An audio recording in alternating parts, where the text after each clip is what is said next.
Praise the Lord. ஆண்டவர் ரட்சகருமாகிய இயேசு கிறிஸ்துவின் நாமத்தில் உங்களை வாழ்த்துகிறேன். சந்தோஷமா இருக்கிறீங்களா?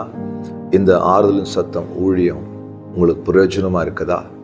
இந்த ஊழியத்தை அநேகருக்கு நீங்கள் அறிமுகப்படுத்துங்கள். உங்களால் செய்ய முடியும். இதை செய்யுங்க. இதன் மூலமாய் கர்த்தரால் ஆசீர்வதிக்கப்படுகிற அநேகருடைய அந்த ஆசீர்வாதங்களும் நன்மைகளும் உங்கள் தலையிலே வந்து ஆசீர்வாதமாய் இறங்கும். இன்றைக்கு ஒரு வார்த்தையை கொண்டு ஆண்டவர் பேச போகிறார். 25ஆம் சங்கீதம் 15ஆம் வசனம். தாவீதின் சங்கீதம். என் கண்கள் எப்போதும் கர்த்தரையே நோக்கி கொண்டிருக்கிறது.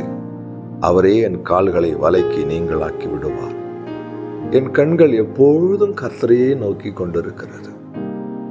வாகனத்தை ஓட்டுகிற வாகன ஓட்டிகளை பார்த்தீங்கன்னா, இல்லை நானே வாகனத்தை ஓட்டுகிறவன் தான், என் கவனம் முழுவதும் ரோட்டில் இருக்கும்.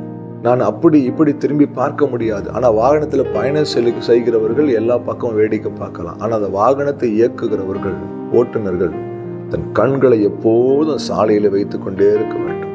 எந்த நேரத்தில் எந்த சூழ்நிலை ஆபத்துகள் வரும், சாலையின் குறுக்கே எப்படிப்பட்ட காரியங்கள் வரும் என்று தெரியாது. எப்பொழுதும் விழித்தவர்களாய் பார்த்து கொண்டே இருக்க வேண்டும். அப்பொழுதுதான் போய் சேருகிற இடத்துக்கு பத்திரமாய் போய் சேர முடியும். சங்கீதக்காரன் எழுதுகிற, என் வாழ்க்கையில் அநேக போராட்டங்கள், அநேக நெருக்கங்கள், உபத்திரங்கள், சத்துரு என் தலைக்கு மேலே பெருகி இருக்கிறாங்க. ஆனால் என் கண்கள் எப்பொழுதும் உண்மையே நோக்கி இருக்கிறது. உங்க கண்ணு யாரை பார்க்குது? பிரச்சனையை பார்க்குதா? போராட்டத்தை பார்க்குதா? சூழ்நிலையை பார்க்குதா? எதை பார்க்குது? கர்த்தரை மாத்திரம் பார்க்கிற கண்கள் எனக்கு வேணும்பான்னு இன்னைக்கு ஜெபம் பண்ணுங்க. பேதுரு தண்ணீரின் மேல நடந்து வரும்பொழுது இயேசுவை பார்த்த வரைக்கும் அந்த தண்ணீரின் மேல் பேதுருவால் நடக்க முடிந்தது, ஜெயம் பெற முடிந்தது. ஆனால் ஆழங்களையும் அலைகளையும் பார்த்த உடனே அமிழத் தொடங்கிவிட்டார். இயேசு அவனை பார்த்து அற்ப விசுவாசியே என்று சொன்னார்.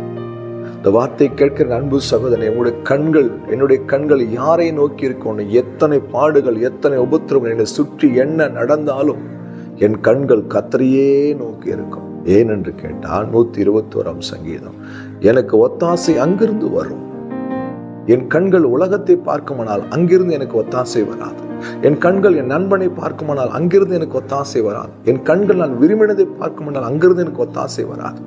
ஆனால் என் கண்கள் எப்போதும் கர்த்தரை நோக்கி கொண்டிருக்கும் போது நான் எதிர்பார்க்கிற ஒத்தாசைகளும் உதவிகளும் நன்மைகளும் பாதுகாப்புகள் என் தேவனிடத்தில் வரும். கண்களை கர்த்தருக்கு நேராய் ஏறெடுங்க. சொல்லுங்க, சூழ்நிலை எப்படி வேணாலும் இருக்கலாம்ப்பா, ஆனால் என் பார்வை உம்மை மாத்திரமே பார்க்கட்டும். என் கண்கள் எப்போதும் உமக்கு நேராக இருக்கட்டும். அப்படிப்பட்ட ஒரு வாழ்க்கையை வாழ எனக்கு உதவி செய்யும் என்று சொல்லி நாம் ஜெபிக்கும் போது கர்த்தர் மகிமையான காரியங்களை செய்வார். கண்களை உமக்கு நேராக ஏறெடுக்கிறேன் என்று சொல்லி, வேலைக்காரனுடைய கண்கள் எஜமானுடைய கரத்தை பார்க்கிறது போல இரக்கம் செய்கிறவருக்கு என் கண்கள் உம்மை மட்டும்தான் பார்க்கும்பா, உம்முடைய கரத்தை மட்டும்தான் பார்க்கும்பான்னு ஒரு தீர்மானத்தை எடுத்து உன் கண்களை கர்த்தருக்கு நேராக ஏறெடுங்கள். இன்றையிலிருந்து ஒரு அற்புதங்களையும் ஆச்சரியமான காரியங்களும் கர்த்தர் செய்வார். விசுவாசிக்கிறீங்களா? கண்களை மூடுங்க. அன்பும் இரக்கமுள்ள நல்ல ஆண்டவரே, இந்த வார்த்தைக்காய் ஸ்தோத்திரம். இந்த வார்த்தை கேட்கிற ஒவ்வொரு உள்ளத்திலும் பேசும். எங்கள் கண்களை உமக்கு நேராக ஏறெடுக்கிற ஒரு வாழ்க்கை எங்களுக்கு தாங்க. எப்பொழுதும் உண்மையே நாங்கள் நோக்கி கொண்டிருக்கிற ஆண்டவரே ஒரு பாக்கியத்தை எங்களுக்கு தாங்க. உடைய கரத்தில் ஒப்பு கொடுக்கிறோம், தாழ்த்துக்கிறோம்.